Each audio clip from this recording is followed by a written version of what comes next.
Outside, the temperature has dropped to -50 degrees Celsius. Wind tears across the high prairie of the upper Missouri River Valley with nothing to stop it. No tree line, no ridge, no shelter in any direction. Exposed skin freezes in minutes. A fire built in the open burns hot and dies fast, stripped by the same relentless wind that carries the heat away before it can do any good. But inside a low mound rising from the bottomland snow, a fire burns at the center of a circular room 60 feet across. Children sleep on raised wooden platforms draped with buffalo robes. Horses stand quiet in the outer ring of the structure. Strings of dried corn hang from the rafters. Beneath the floor, sealed chambers hold enough food to last until spring. The structure keeping these people alive is not a teepee. It is not a temporary camp shelter. It is an earth lodge, a permanent semi-subterranean building engineered by the Mandan, Hidatsa, and Arikara nations of the northern plains. Understanding how it works requires setting aside the assumption that a mound of dirt is a simple thing. The Missouri River does not run straight. It curves through the high upland prairies in long bends, cutting down through layers of exposed bluff to leave a lower landscape of wooded bottomlands on either side. This geography defined the seasonal architecture of Mandan, Hidatsa, and Arikara life for centuries. In spring and summer, the main villages sat on elevated river terraces. The height was strategic. Flooding could not reach them. Enemy war parties approaching across the open prairie could be spotted from a distance. The fertile bottomland gardens below produced corn, beans, squash, and sunflowers in quantities large enough to trade with nomadic groups across the region. Crow, Assiniboine, Cheyenne, and Comanche traveled long distances to exchange dried bison meat and robes for the agricultural surplus, and specifically for the Knife River flint that the Mandan and Hidatsa controlled. But those same exposed terraces that made summer military sense became dangerous in winter. The winds that swept unimpeded across the treeless high prairie carried lethal wind chills. The elevation that offered visibility in summer offered nothing but exposure in the cold months. So when the harvest was complete and the autumn buffalo hunts finished, the villages moved. They relocated deep into the wooded river bottomlands. Lower, sheltered, surrounded by dense stands of mature cottonwood, ash, and willow. These trees broke the wind. The lower elevation sat within a warmer thermal pocket than the bluffs above. Most practically, the bottomland provided immediate and sustained access to the massive quantities of timber a winter lodge hearth demanded. The seasonal migration was not a retreat. It was a calculated redeployment to the one place the engineering of winter survival was even possible. The lodges these communities built were not small. Floor plans ran up to 60 feet in diameter. A single structure housed an extended matrilineal family, anywhere from 10 to 20 people in typical households, and up to 60 in the largest buildings. Everything about the construction required organized, sustained, skilled labor over 7 to 10 days. That labor was performed by women. In Mandan, Hidatsa, and Arikara society, the Earth Lodge was owned, designed, and built entirely by the women of the household. The matriarchs supervised every phase of construction: the site survey, the excavation, the timber selection, the frame assembly, and the final application of sod and earth. In the early 20th century, an elderly Hidatsa woman named Wahine, known also as Buffalo Bird Woman, gave detailed accounts of these practices to anthropologist Gilbert L. Wilson. Her testimony remains one of the most complete primary records of how these structures were actually conceived and executed. The tools were entirely organic. Bison scapulae, the broad, flat shoulder blades of buffalo, were lashed to wooden handles and used as hoes for earth moving. Digging sticks made of charred and hardened ash wood broke ground. Purpose-made for the available materials, these instruments moved tons of earth, cut and hauled thousands of pounds of timber, and harvested vast quantities of prairie grass. The first step was excavation. The circular floor plan was dug down into the earth, typically between 1 and 3 feet below the surrounding ground surface. This was not merely a foundation choice. Dropping the living space below grade immediately exploited the insulating properties of the surrounding soil. Ground temperature at depth remains relatively stable year-round, unaffected by the swings of surface weather. In a -50°C winter, the earth pressed against the sunken walls was already doing thermal work before a single log was raised. Into the excavated floor went 4 massive vertical posts, positioned in a large square at the center of the circular footprint. These were typically harvested from slow-growing hardwoods or mature cottonwood found in the river bottoms, the heaviest and densest timber available in the region. Heavy horizontal beams were lashed across the tops of these central pillars, forming the load-bearing core of the structure. Around the outside of the floor, at a radius of 15 to 30 feet depending on the planned diameter, a second ring of shorter vertical posts went in. 12 to 15 posts formed this perimeter circle. Horizontal stringers ran across their tops as well. Then the roof structure. Long wooden rafters radiated outward from the central smoke hole, resting on the inner beam assembly and sloping down to the outer ring. To close the exterior walls, split logs were leaned against the outer stringers at an angle, meeting the excavated ground level and forming the sloping sides of the dome. The frame now had 2 concentric rings of support, carrying a network of radiating rafters. What came next was the insulation system. Over the rafters and slanted wall poles, the builders laid a dense woven lattice of willow branches. This subdecking was flexible and strong. Over the willow went a thick layer of dried prairie grass. The grass served a precise dual function. Its fibrous, matted structure trapped air pockets that slowed heat transfer, and the dense mat prevented the next and final layer of heavy packed sod and soil from sifting down through the willow into the living space below. The earth layer was piled heavily over the entire structure, walls and roof together, packed tight to shed rain and hold form. In some lodges, this outer shell reached 30 inches thick. To prevent erosion and deter the village dogs from digging through the roof, thorny rose bushes were leaned against the sloping exterior walls. Seen from a distance, the completed lodge looked like a natural hill, a gentle mound, slightly rounded, rising from the bottomland snow. It did not announce itself as a building. It was, in the most literal sense, part of the earth it stood on. A typical lodge lasted around 10 years before the organic materials degraded enough to require rebuilding. When that time came, the women dismantled the structure systematically, salvaged usable timbers, and rebuilt.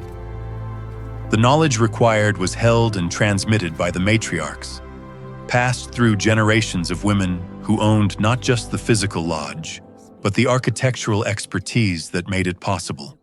Thermal performance of this structure was not accidental. It was the direct result of the builder's applied understanding of how dense materials interact with heat. Soil has a high specific heat capacity, meaning it takes substantial energy to change its temperature. More importantly, it conducts heat slowly.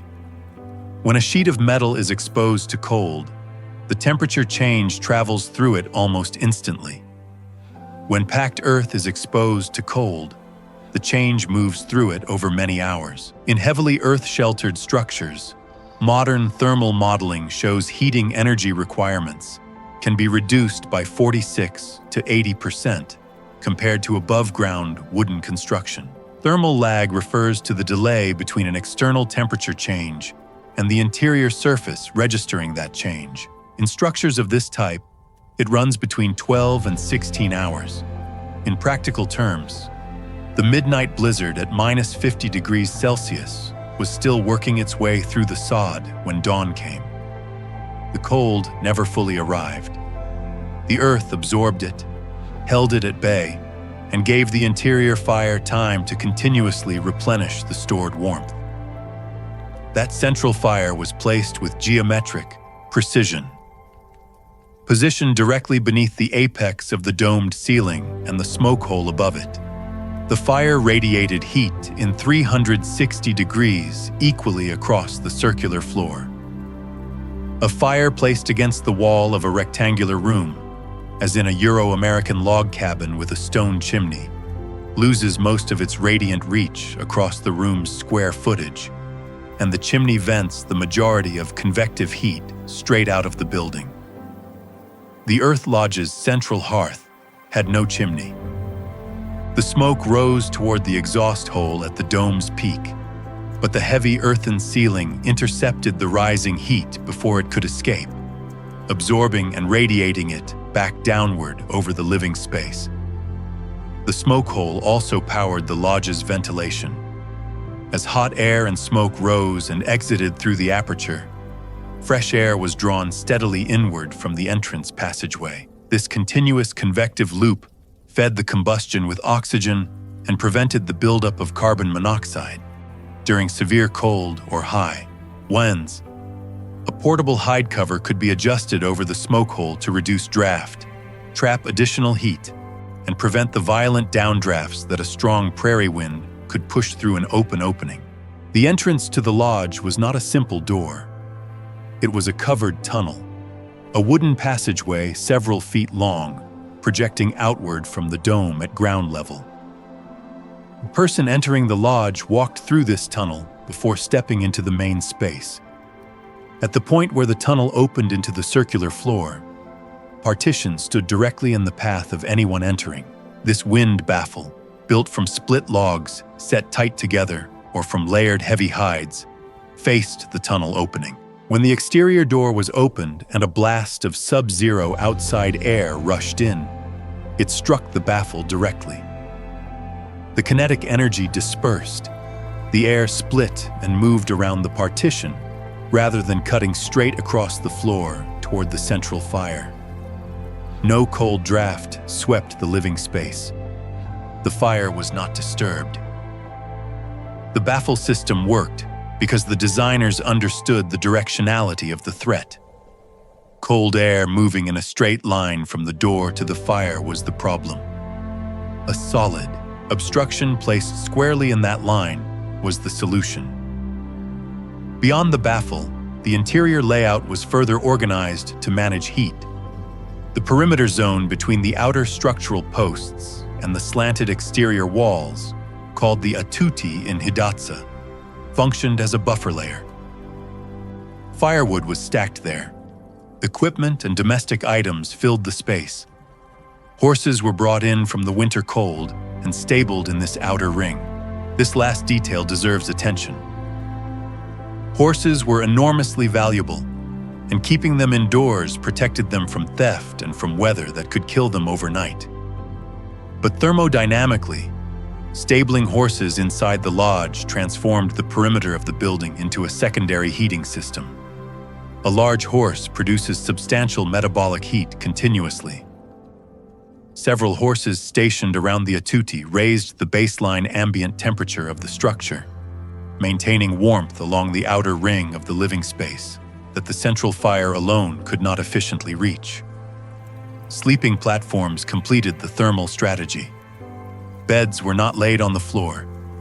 They were built as raised platforms, short forked posts supporting wooden planks, heavily loaded with buffalo robes and skin pillows stuffed with antelope hair.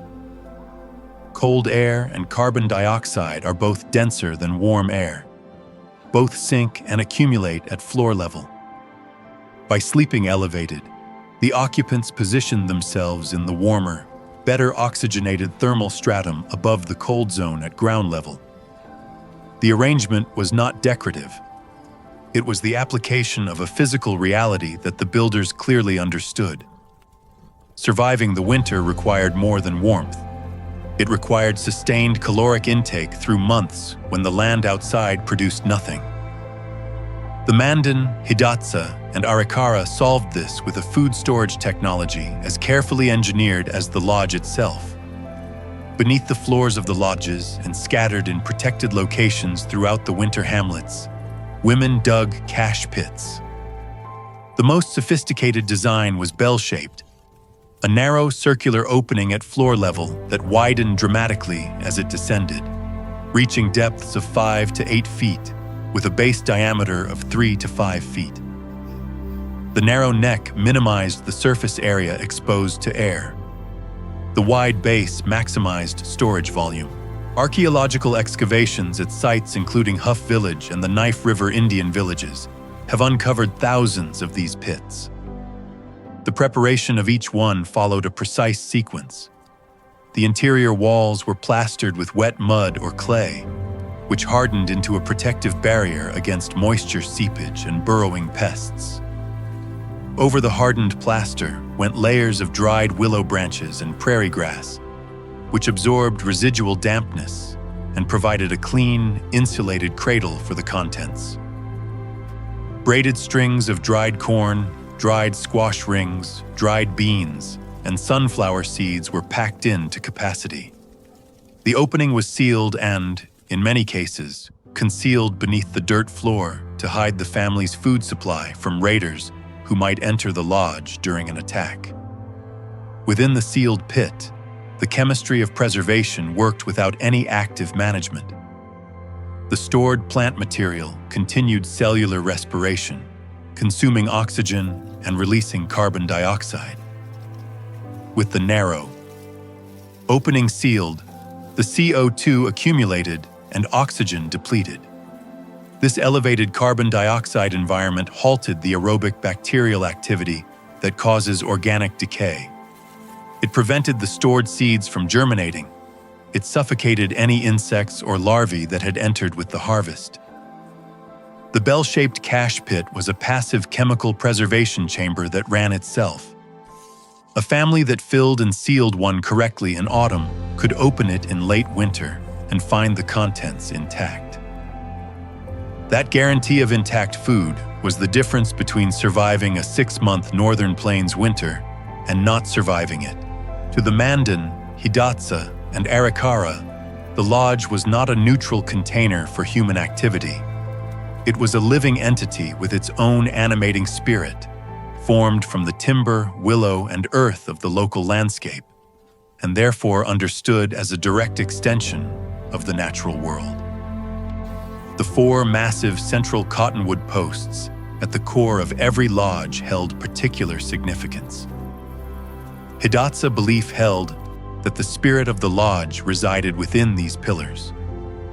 Before they were raised, formal rituals honored them. They were wrapped in animal hides and cloth as offerings. Into the deep post holes dug to receive them, sacred foods were placed, dried June berries among them, and prayers were spoken by spiritual leaders to secure the protective energy of the ground. The geometry of the lodge was a cosmological map. The circular floor represented the horizon of the earth. The domed ceiling represented the vault of the sky. The 4 central posts, aligned to the cardinal directions, corresponded to the 4 stars that Hidatsa astronomy believed supported the heavens. The lodge reproduced the structure of the cosmos in timber and sod, and living inside it meant living at the center of that structure. The entrance passageway faced east in almost every lodge. Each morning, the first light of the rising sun traveled down the tunnel, crossed the wind baffle, and fell on the central fire pit. The Pawnee, who built structurally similar lodges to the south, designed the eastern orientation to welcome the morning star into the home each day. Their smoke hole and eastern doorway also served as observation apertures, allowing tracking of celestial bodies to time the agricultural and ritual calendar. The lodge was simultaneously a thermal machine and an astronomical instrument. Against the western wall, directly opposite the eastern entrance, the matriarchs maintained a sacred space. This altar held the household's medicine bundles, objects that could include painted skulls, turtle shells used in divination, eagle wing fans, and sacred pipes. The morning sun, entering from the east, illuminated this western altar each day. The movement of light across the interior of the lodge enacted daily the cycle that governed Mandan and Hidatsa cosmology. The morning star arriving, crossing the sky, giving way to the evening star and the night.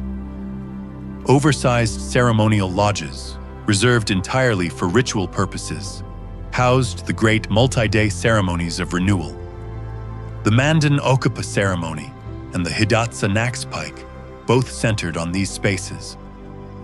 Through fasting, physical ordeal, and communal prayer, these ceremonies sought to ensure the return of the buffalo herds and the fertility of the coming growing season. The lodge that sheltered the body through winter also held the ceremonies that secured the conditions for survival in the spring. The Mandan and Hidatsa were not alone in arriving at these solutions. Across the Bering Sea, on the frozen Kamchatka Peninsula, the Koryak people built winter dwellings that a structural engineer comparing them to a plains earth lodge would find almost identical in principle. The Koryak winter house began with a circular or octagonal excavation, typically deeper than the plains version, reaching up to 5 feet below ground level. Within the pit, builders erected a heavy timber framework using poplar and driftwood salvaged from Arctic coastlines. A central hearth sat directly beneath a large smoke hole at the apex of the roof. The entire structure was covered in layered turf and packed snow, exploiting the same thermal mass physics that govern the Earth Lodge. The cold trap entryway appears in both traditions. The Koryak version used either a low tunnel or a roof hatch accessible by ladder, designed so that the heavy cold air pooled at the bottom of the entry shaft and could not flow into the raised living space above.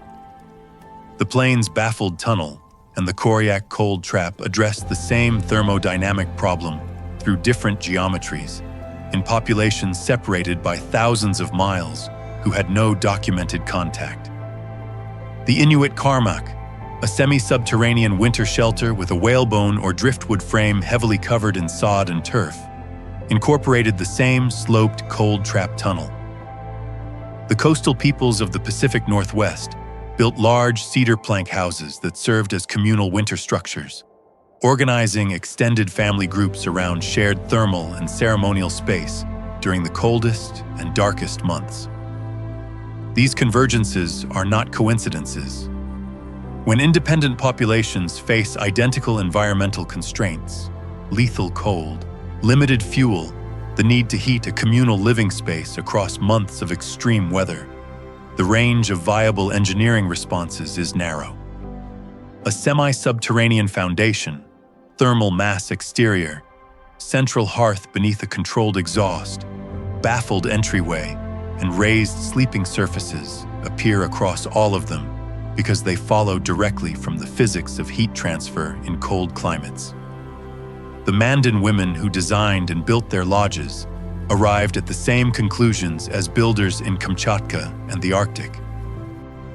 Not by coincidence, but by rigorously solving the same problem.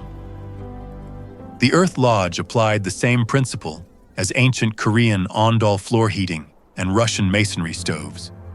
Capture heat from a fire, store it in a dense thermal mass, release it slowly over many hours. A Russian brick stove held residual heat for over 24 hours from a single firing. The Earth Lodge did the same at the scale of an entire building. The 30-inch sod roof, the sunken earthen floor, the dense cottonwood pillars, the packed atuti filled with firewood and horses. The whole structure collectively stored the heat the central fire generated and released it slowly back into the living space.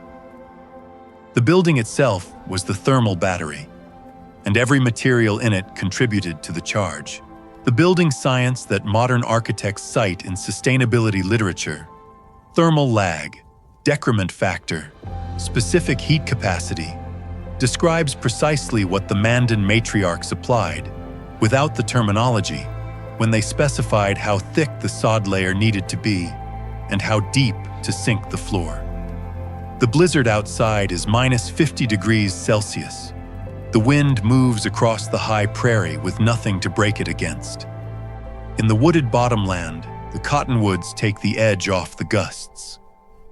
The lodge mound sits low and still, indistinguishable from the snowbound earth around it.